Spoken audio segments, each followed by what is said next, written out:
Hello, everyone. This week's topic is going to be on chronic stress and hormone imbalance. We're going to cover several things in this video. First, I'm going to talk about what it does in the body. Then we'll talk about some of the common causes. We'll talk about how it affects hormones. And then we'll talk about 5 ways to address this issue. When you have stress on a regular basis, your body will interpret this as a problem. And this stress will create inflammation. It will create a cell danger response with many of the cells, depending on the area of the body that's affected. This cortisol will cause a problem with multiple hormones, and we're going to talk about each of them. So when you are stressed and your body perceives this, releases the cortisol, the thyroid can be affected on a glandular level, but also on a cellular level.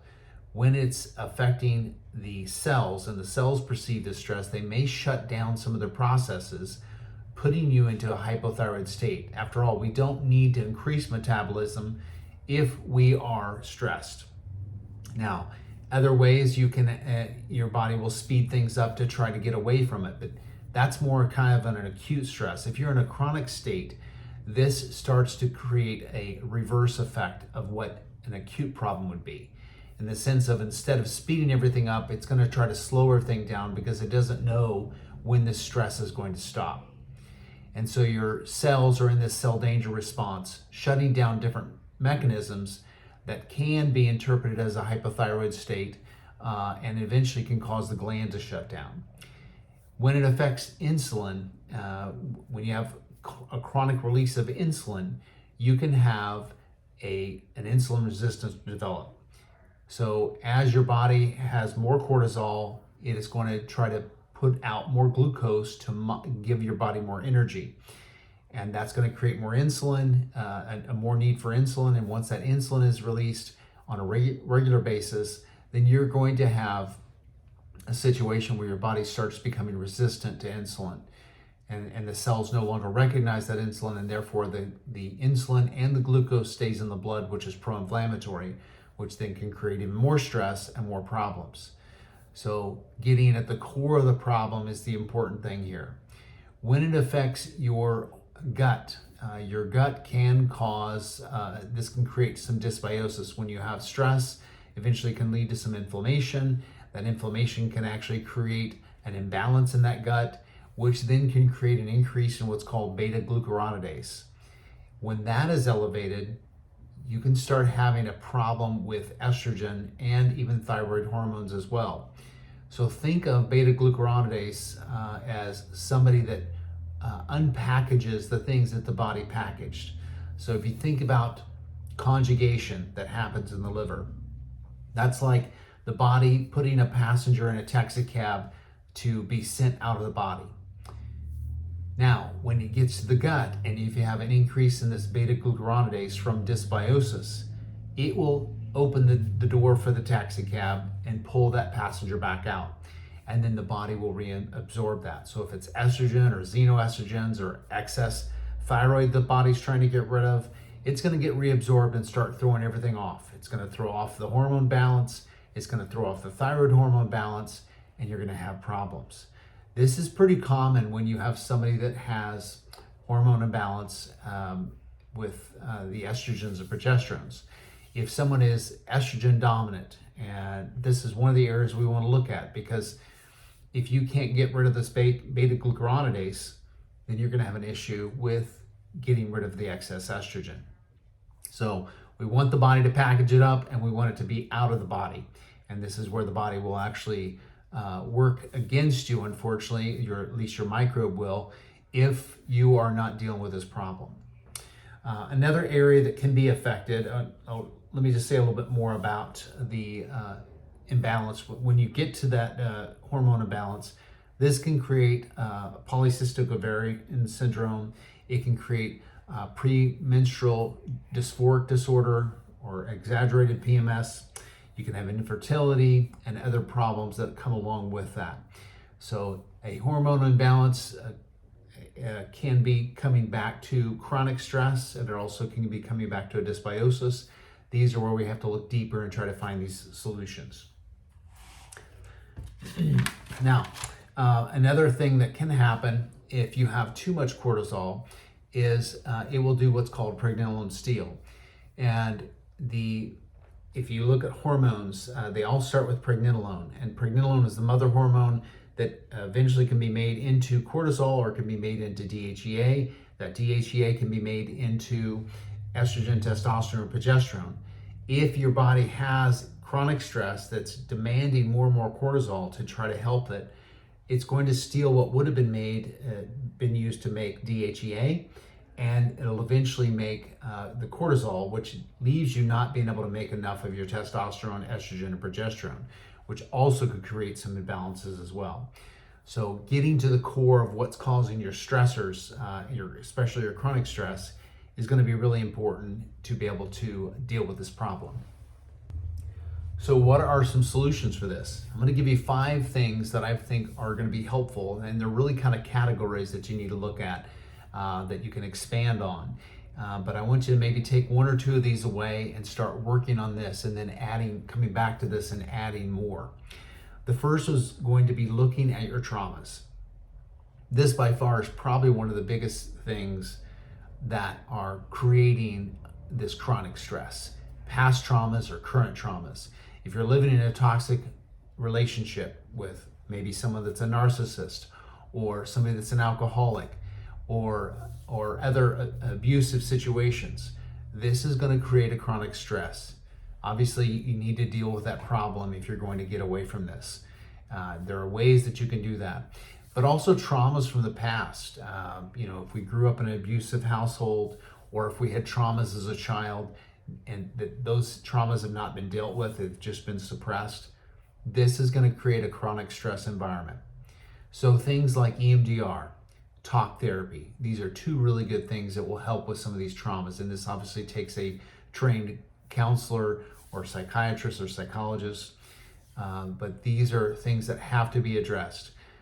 Also things like Gupta, DNRS, our new one called Limbic System Rewire.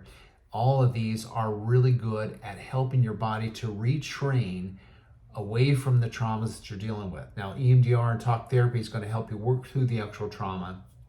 These are going to help to retrain the brain, because our brain goes into kind of a continuous fight flight, a constant scenario where it always feels threatened.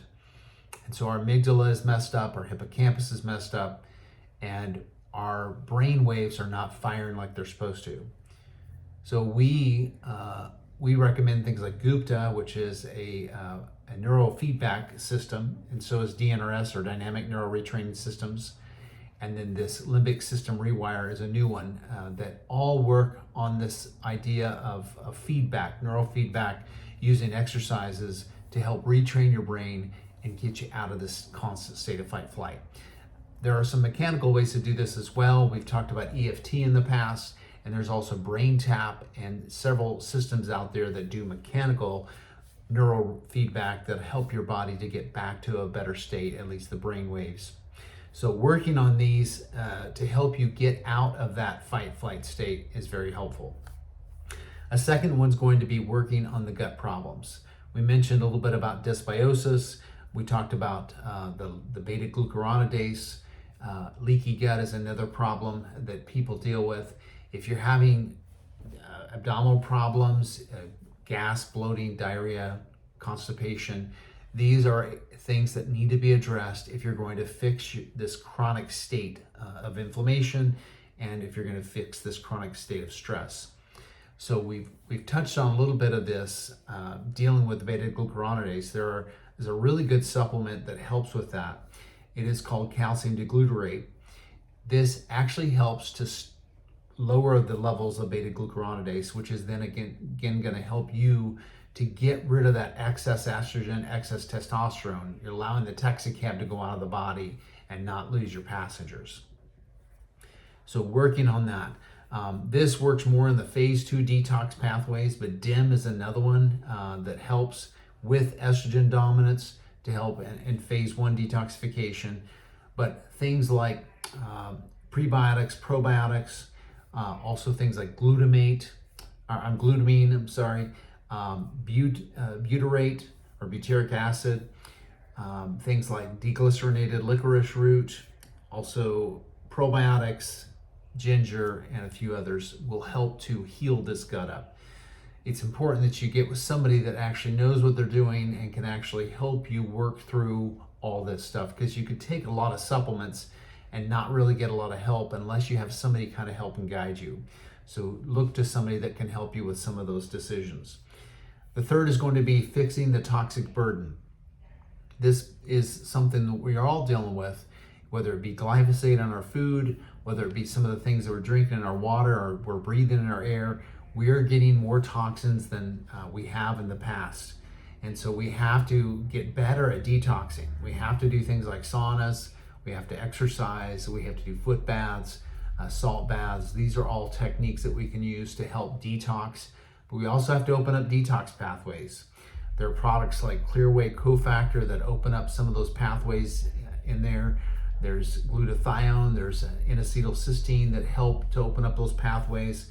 We touched a little bit on DIM, on helping to recycle some of the estrogen and open those pathways up. Mold, unfortunately, will sometimes shut some of these pathways down, so you want to make sure that you're addressing that. The fourth thing you need to do is manage your stress. We've touched on this as well, but you want to look at exercise, you want to look at meditation, you want to look at things like adaptogens. Good adaptogens would be ashwagandha, ginkgo biloba, phosphatidylserine. Also another one would be ginseng, chamomile tea. Those are all great to help you to buffer some of the cortisol. Phosphatidylserine is really good. I would probably take it somewhere around 1 o'clock. And then ashwagandha I would take more towards the evening, because that sometimes will make you sleepy. But the other thing you have to do is set up healthy boundaries. With people that you're around that are toxic, you need to set a minimum amount of time that you're going to spend with them, or a maximum actually, and don't spend a bunch of time with people that are not going to build you up. You need to, we need to be working with each other to try to help build each other up. Life is hard enough, and if you're around people that are toxic, they're going to bring you down. It's just going to keep you in this chronic state. Sleep is another thing that is super important. You have to have a good 7 to 8 hours a night, and ideally you want to have consistent sleep. We've touched on this in other videos as well. Fifthly, you want to look at microbes, mold, Lyme, some of the co-infections, EBV. These are all things that will contribute to not only a gut problem, but a neurological problem, and a lot of times a detox problem. And these will put your cells in that state of a cell danger response. So if you have not cleared these microbes and some of those toxins that they release, especially when your body's trying to kill them, then you're going to have a hard time. And it's important that you come at this with a systems approach, because if you're not addressing all of these, you're going to have a problem, because you may have overlooked one or two. And I believe the herbs are probably some of the best things that help with this. Things like andrographis, Japanese knotweed, cryptolepis.